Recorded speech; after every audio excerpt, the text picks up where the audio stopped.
So, who is your best friend? I mean, other than Jesus. Somebody out there I know went, Jesus. Other than Jesus. And how did they get to be your best friend? Your best friend became your best friend one shared experience at a time. You spent time together. How did your relationship deepen? One shared experience at a time. You spent time together.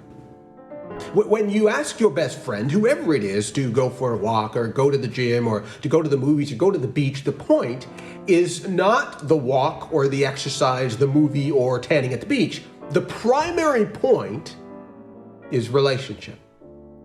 If it's not about relationship, you'd go for the walk by yourself. You don't need somebody else to help you walk. If it's not about relationship, you'd go see the movie by yourself. Every invitation you give because of your desire to be with and to get to know that person better. The fact that you're asking them to do something with you speaks to your relationship with them.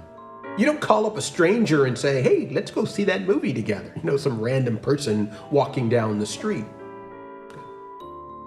So we're going to talk a lot about hearing God speak and responding in obedience when he does.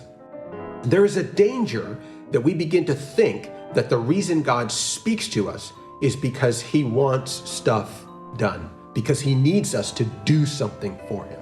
Hear me clearly. Faithful obedience is important to God. Say it again. Faithful obedience is important to God, no doubt. But the priority with God is not getting stuff done.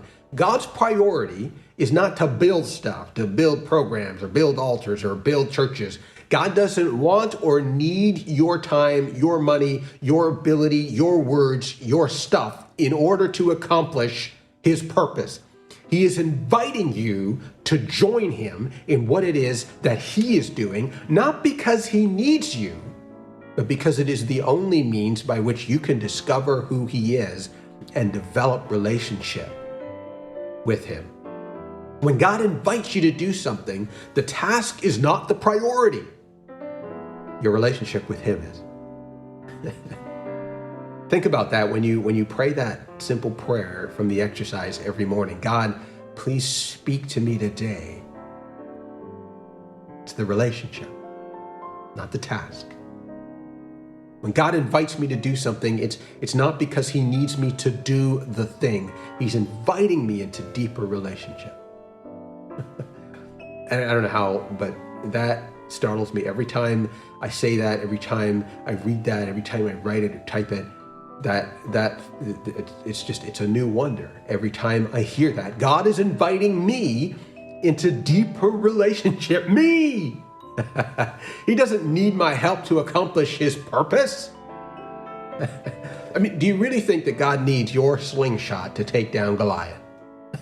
Do you think God needs your words to move that mountain? I mean, really? One more thing. This is why it's so funny, and you'll have to hear Sunday's message if you don't understand this, what I'm saying. One more thing. This is why it's so funny. Actually, it's more sad than funny. When people put on a big show saying, God told me, God spoke to me, God said this to me, God called me, God, listen, if you've been with God, you don't need to broadcast it. We can smell the incense.